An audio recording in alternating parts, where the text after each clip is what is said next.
முக்கிய செய்திகள். தமிழகத்தில் எந்த கட்சிக்கும் பெரும்பான்மை கிடைக்காததால் ஆட்சி அமைப்பதில் சிக்கல். 108 தொகுதிகளில் வெற்றி பெற்று தனி பெரும் கட்சியாக உருவெடுத்தது தாவேகா. ஆட்சி அமைக்க உரிமை கோருவது தொடர்பாக நிர்வாகிகளுடன் விஜய் ஆலோசனை. தாவேகா தலைவருக்கு மோடி, ராகுல் காந்தி வாழ்த்து. மேற்கு வங்கம், அஸ்ஸாம், புதுச்சேரியில் தேசிய ஜனநாயக கூட்டணி ஆட்சி. கேரளாவில் 10 ஆண்டுகளுக்கு பிறகு அரசமைக்கிறது காங்கிரஸ். திமுகவின் அரசியல் பயணம் தொய்வில்லாமல் தொடரும் என ஸ்டாலின் திட்டவட்டம். சிறப்பான எதிர்க்கட்சியாக செயல்படும் என்றும் உறுதி.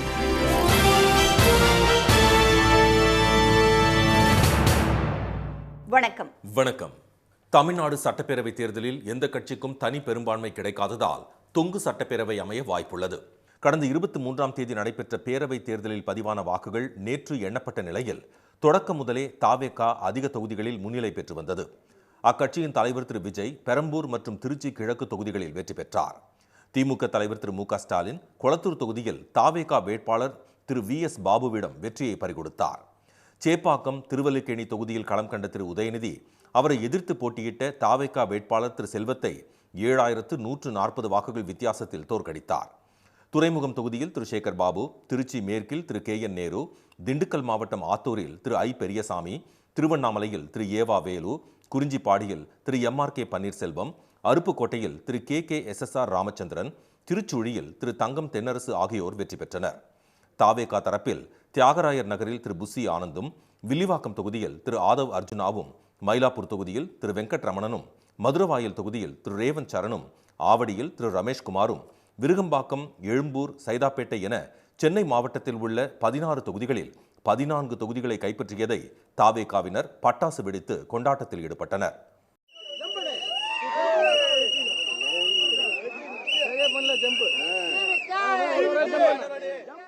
எடப்பாடி தொகுதியில் போட்டியிட்ட அதிமுக பொதுச் செயலாளர் திரு பழனிசாமி வெற்றி பெற்றார்.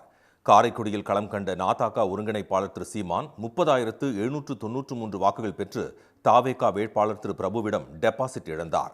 அவரது கட்சி சார்பில் போட்டியிட்ட மற்ற வேட்பாளர்களும் தோல்வியை தழுவினர்.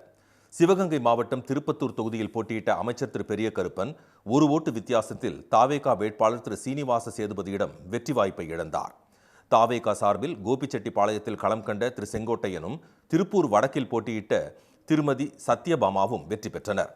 சாத்தூர் தொகுதியில் பாஜக மாநில தலைவர் திரு நயினார் நாகேந்திரன், காட்பாடி தொகுதியில் திமுக மூத்த தலைவர் திரு துரைமுருகன், அவிநாசியில் மத்திய இணையமைச்சர் திரு எல் முருகன், மயிலாப்பூரில் பாஜக வேட்பாளர் திருமதி தமிழிசை சவுந்தரராஜன், கோவை வடக்கில் திருமதி வானதி சீனிவாசன், மதுரை மத்தியில் இயக்குநர் திரு சுந்தர்சி ஆகியோர் தோல்வியடைந்தனர். அதிமுக முன்னாள் அமைச்சர்கள் திரு RB உதயகுமார், செல்லூர் திரு ராஜு, திண்டுக்கல் திரு சீனிவாசன், திரு ராஜேந்திர பாலாஜி, கடம்பூர் திரு ராஜு, உடுமலைப்பேட்டை திரு ராதாகிருஷ்ணன், திரு பெஞ்சமின், திருமதி கோகுல இந்திரா, திருமதி வளர்மதி, திரு MC சம்பத், திரு தங்கமணி, திரு ஜெயக்குமார், திரு KP முனுசாமி, பொள்ளாச்சி திரு ஜெயராமன் உள்ளிட்டோரும் படுதோல்வி அடைந்தனர். திமுகவில் ராதாபுரம் தொகுதியில் போட்டியிட்ட பேரவைத் தலைவர் திரு அப்பாவு, அமைச்சர்கள் திரு தாமோ அன்பரசன், அன்பில் திரு மகேஷ், திரு மா சுப்பிரமணியன், திரு R காந்தி, திரு மூர்த்தி, திரு TRB ராஜா, திரு நாசர், திரு மதிவேந்தன், திரு முத்துசாமி, திருமதி கீதா ஜீவன் உள்ளிட்டோரும் வெற்றியை பறிகொடுத்தனர். சட்டப்பேரவை தேர்தலில் தாவேகா 108 தொகுதிகளை கைப்பற்றியும் பெரும்பான்மை இல்லாததால் ஆட்சி அமைப்பதில் சிக்கல் நிலவுகிறது. நடந்து முடிந்த சட்டப்பேரவை தேர்தலில் திமுக மற்றும் அதிமுக கட்சிகள் கூட்டணி அமைத்தும் தாவேகா, நாதாக ஆகியவை தனித்தும் களம் கண்டன. 234 தொகுதிகளில் தனியாக போட்டியிட்ட தாவேகா 108 தொகுதிகளை கைப்பற்றியது. 164 தொகுதிகளில் களம் இறங்கிய திமுக 59 இடங்களை கைப்பற்றி 2வது இடத்தை பிடித்தது. அதன் கூட்டணியில் 28 தொகுதிகளை பெற்ற காங்கிரஸ் 5 இடங்களில் வெற்றி பெற்றது.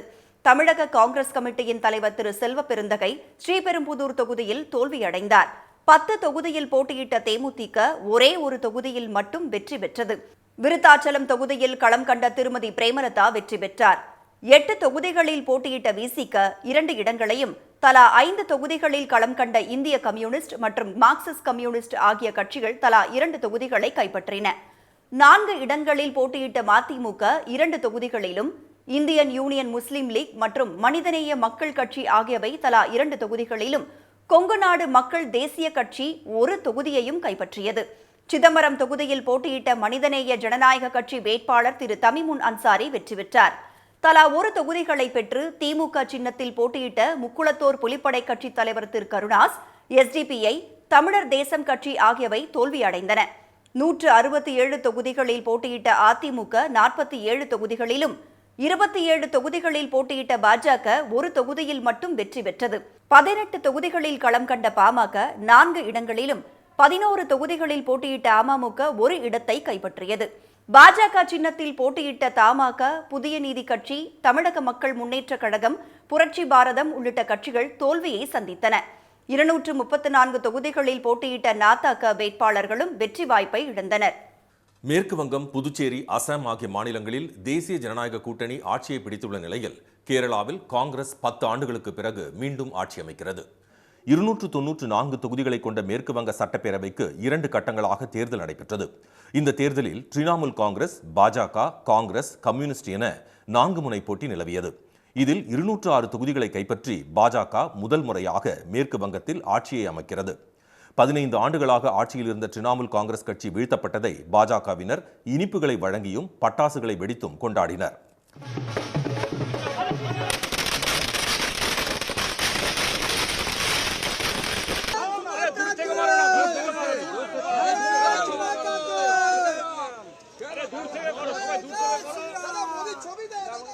பவானிப்பூர் தொகுதியில் போட்டியிட்ட முதலமைச்சர் செல்வி மம்தா பானர்ஜி பாஜக வேட்பாளர் திரு சுவேந்து அதிகாரியிடம் தோல்வியடைந்தார். திரிணாமுல் காங்கிரஸ் 81 தொகுதிகளில் மட்டுமே வெற்றி பெற்றுள்ளது. 126 தொகுதிகளை கொண்ட அசாம் மாநிலத்தில் ஆளும் பாஜக 82 தொகுதிகளை கைப்பற்றி ஆட்சியை தக்கவைத்தது. அந்த மாநிலத்தில் காங்கிரஸ் 19 இடங்களில் வெற்றி பெற்றது.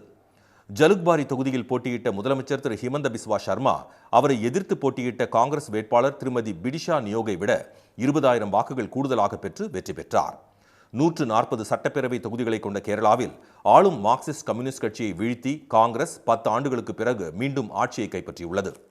காங்கிரஸ் மற்றும் கூட்டணி கட்சிகள் 91 தொகுதிகளை கைப்பற்ற மார்க்சிஸ்ட் கம்யூனிஸ்ட் கூட்டணி 34 தொகுதிகளில் மட்டுமே வெற்றி பெற்று ஆட்சியை பறிகொடுத்துள்ளது.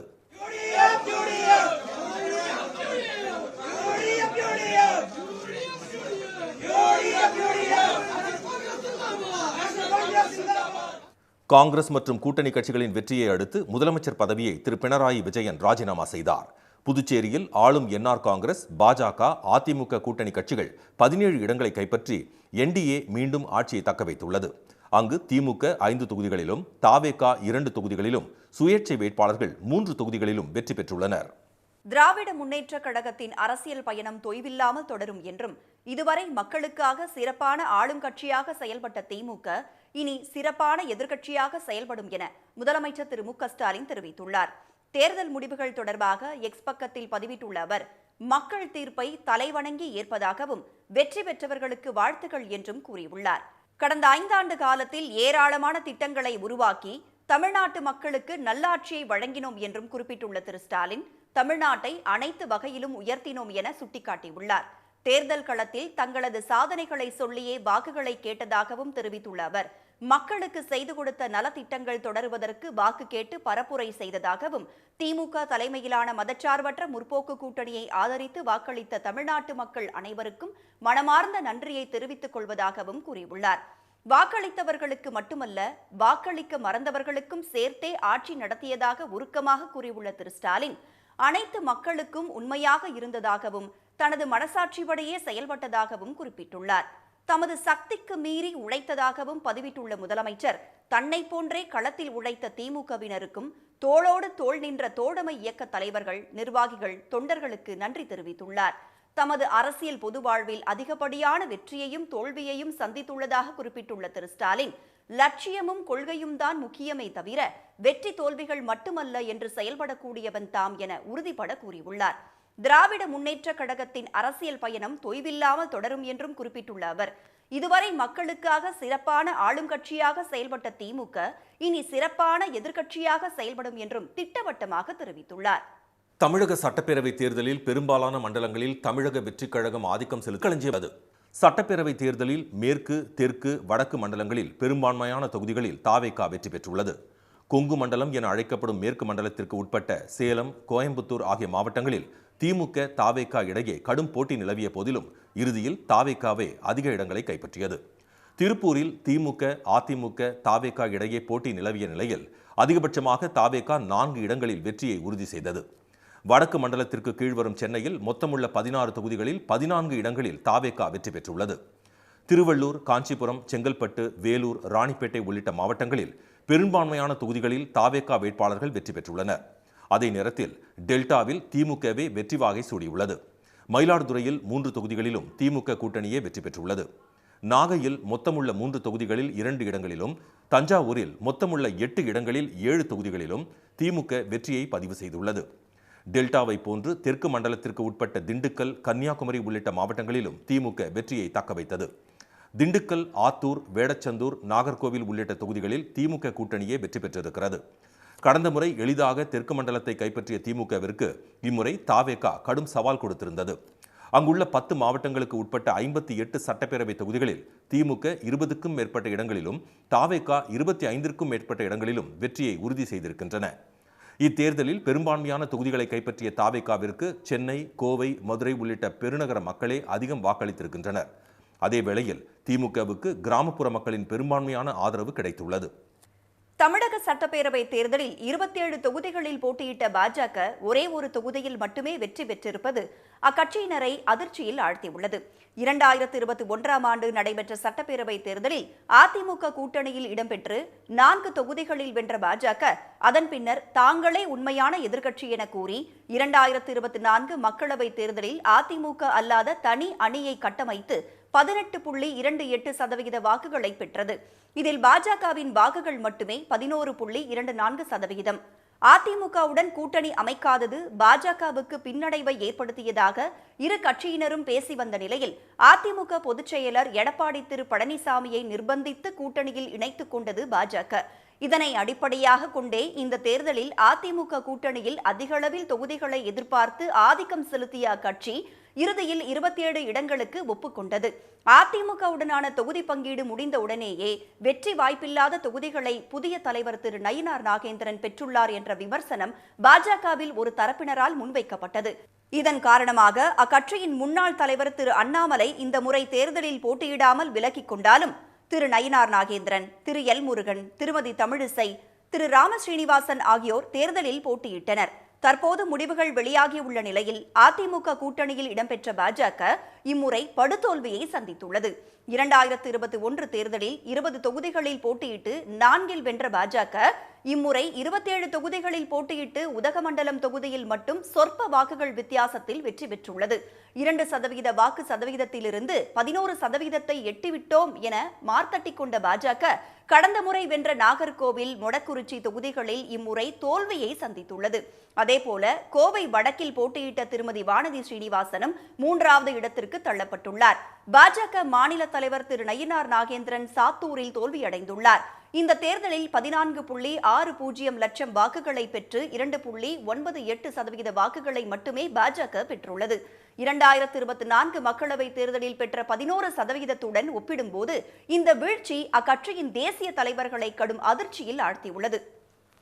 தமிழ்நாட்டு மக்கள் வழங்கியுள்ள தீர்ப்பை மனப்பூர்வமாக ஏற்பதாக அறிவித்துள்ள அதிமுக பொதுச் செயலாளர் எடப்பாடி பழனிசாமி, பீனிக்ஸ் பறவை போல அதிமுக வெற்றி பாதைக்கு திரும்பும் என கூறியுள்ளார். பேரவைத் தேர்தலில் அதிமுக கூட்டணிக்காக உழைத்த அனைவருக்கும் நன்றி தெரிவித்துக் கொள்வதாக நேற்று விடுத்துள்ள அறிக்கையில் குறிப்பிட்டுள்ள அவர், மக்கள்தான் இங்கு நீதிபதிகள் என்று தெரிவித்துள்ளார். மக்களுக்காகத்தான் ஆட்சி, எனவே மக்கள் வழங்கிய முடிவை மனப்பூர்வமாக ஏற்றுக்கொள்வதாக கூறியுள்ள எடப்பாடி பழனிசாமி, ஜெயலலிதாவின் வழியில் இந்த பின்னடைவில் இருந்து விரைவில் மீண்டு வருவோம் என்று கூறியுள்ளார். பீனிக்ஸ் பறவை போல அதிமுக வெற்றி பாதைக்கு திரும்பும் என்றும் அவர் கூறியுள்ளார். புதுச்சேரியில் ஆட்சி அமைப்பது தொடர்பாக ஆளுநரை விரைவில் சந்திக்க உள்ளதாக முதலமைச்சர் திரு ரங்கசாமி தெரிவித்துள்ளார்.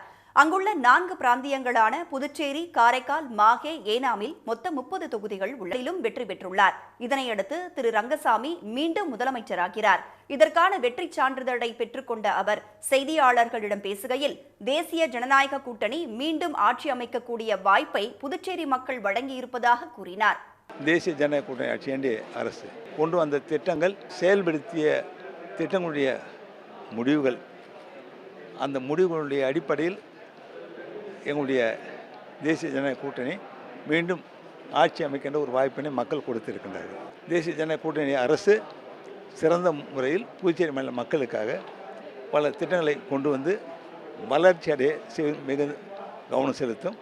இதனிடையே சட்டசபை தேர்தலில் பெண்களின் பங்களிப்பு அதிகமாக இருந்த போதிலும் அந்த மாநிலத்தில் மக்கள் பிரதிநிதிகளாக ஒரு பெண் கூட வெற்றி பெறவில்லை. என்ஆர் காங்கிரஸ் 16 தொகுதிகளில் போட்டியிட்ட நிலையில் முன்னாள் அமைச்சர் திருமதி சந்திர பிரியங்கா, முன்னாள் எம்எல்ஏ திருமதி கோபிகா ஆகியோருக்கு வாய்ப்பளித்தும் அவர்கள் இருவரும் தோல்வியை தழுவியிருப்பது குறிப்பிடத்தக்கது. இதனால் புதுச்சேரி சட்டப்பேரவையில் பெண் உறுப்பினர் ஒருவர் கூட இல்லாத சூழல் உருவாகியுள்ளது.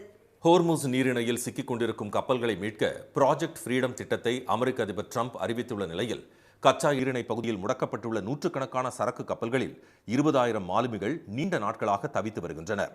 போர் நிறுத்த நடவடிக்கைகளை மேற்கொள்ள அமெரிக்கா மற்றும் ஈரான் நாடுகளுக்கு இடையே பல்வேறு கட்டங்களாக பேச்சுவார்த்தைகள் நடத்தப்பட்ட போதிலும் அவை எதிர்பார்த்த பலனை தராததால் 30 நாட்களுக்குள் நிரந்தர தீர்வு காண வேண்டும், பொருளாதார தடைகளை நீக்க வேண்டும், அமெரிக்க படைகள் வெளியேற வேண்டும் போன்ற 14 நிபந்தனைகளை ஈரான் விதித்தது. துவக்கத்தில் இந்த நிபந்தனைகள் ஏற்றுக்கொள்ள முடியாதவை என்று நிராகரித்த ட்ரம்ப், ஈரான் தனது செயல்களுக்கு இன்னும் சரியான விலையை செலுத்தவில்லை என்று விமர்சித்து வந்தார். இந்நிலையில் தனது பிரதிநிதிகள் ஈரான் நாட்டுடன் நடத்தி வரும் பேச்சுவார்த்தைகள் மிகவும் சாதகமாக உள்ளதாகவும் இது அனைவருக்கும் நல்ல விடியலை தரும் என்றும் ட்ரம்ப் ட்ரூத் பக்கத்தில் குறிப்பிட்டுள்ளார். இதற்கிடையே அங்கு சிக்கியுள்ள கப்பல்களை பாதுகாப்பாக வெளியேற்ற ப்ராஜெக்ட் ஃப்ரீடம் என்ற அதிரடி திட்டத்தை அவர் தொடங்கி வைத்துள்ளார். இதன் மூலம் நடுநிலையான மற்றும் எந்த பிரச்சனையிலும் சிக்காத கப்பல்களை ஹோர்முஸ் நீர் சந்தியிலிருந்து பத்திரமாக வெளியேற்ற அமெரிக்க ராணுவம் பாதுகாப்பு வழங்கும். இந்த மனிதாபிமான நடவடிக்கையில் யாராவது குறுக்கிட்டால் அவர்கள் மீது கடும் நடவடிக்கை எடுக்கப்படும் என்றும் ட்ரம்ப் எச்சரிக்கை விடுத்துள்ளார். ஒரு பக்கம் அமைதி பேச்சுவார்த்தை நடந்தாலும் மற்றொரு பக்கம் கடல் பகுதியில் பதற்றம் குறையவில்லை. நேற்று முன்தினம் ஈரான் அருகே சென்ற ஒரு சரக்கு கப்பலை மர்ம படகுகள் வழிமறித்து தாக்குதல் நடத்தின. இதையடுத்து ஈரான் புரட்சிகர ராணுவம் ஐக்கிய அரபு அமீரக எல்லைக்கு அருகில் இருக்கும் கப்பல்களை உடனடியாக அந்த பகுதியை விட்டு வெளியேற உத்தரவிட்டுள்ளது. இதனால் ஏராளமான கப்பல்கள் துபாயை நோக்கி விரைந்து வருகின்றன. ஆனால் அமெரிக்காவின் இந்த பாதுகாப்பு திட்டம் போர் நிறுத்த ஒப்பந்தத்தை மீறும் செயல் என்று ஈரான் ராணுவம் எச்சரித்துள்ளதால் அந்த பகுதியில் மீண்டும் மோதல் வெடிக்கும் சூழல் நிலவுகிறது. இருப்பினும் பாகிஸ்தான் வழியாக தங்களுக்கு கிடைத்துள்ள அமெரிக்காவின் பதில்களை ஆய்வு செய்து வருவதாக ஈரான் தெரிவித்திருப்பது ஆறுதலை ஏற்படுத்தியுள்ளது. தமிழ்நாட்டில் இன்று முதல் 5 நாட்களுக்கு கனமழை பெய்ய வாய்ப்புள்ளதாக சென்னை வானிலை மையம் அறிவித்துள்ளது. மாநிலத்தில் கோடை வெயில் கொளுத்தி வரும் நிலையில் நேற்று 8 இடங்களில் வெயில் சதமடித்தது. வெயில் நகரமான வேலூரில் 104 டிகிரி வெயில் சுட்டெரித்த நிலையில் ஈரோடு, திருச்சியில் 102 டிகிரி ஃபாரன்ஹீட் தகித்தது. மீனம்பாக்கத்தில் 101 டிகிரி பதிவான நிலையில் நுங்கம்பாக்கம், தஞ்சை, நாமக்கல், திருப்பத்தூர் ஆகிய இடங்களில் சதமடித்தது. இந்நிலையில் திண்டுக்கல் மாவட்டம் நத்தம் சுற்றுவட்டார பகுதிகளில் இடியுடன் கொட்டி தீர்த்த கனமழையால் சாலைகளில் வெள்ளம் பெருக்கெடுத்தது. விழுப்புரம் மாவட்டம் செஞ்சி, வல்லம் உள்ளிட்ட பகுதிகளில் சூறை காற்றுடன் கனமழை கொட்டியது. பெரம்பலூர் சுற்றுவட்டாரத்தில் பலத்த காற்று மற்றும் இடி மின்னலுடன் கனமழை வெளுத்து வாங்கியது.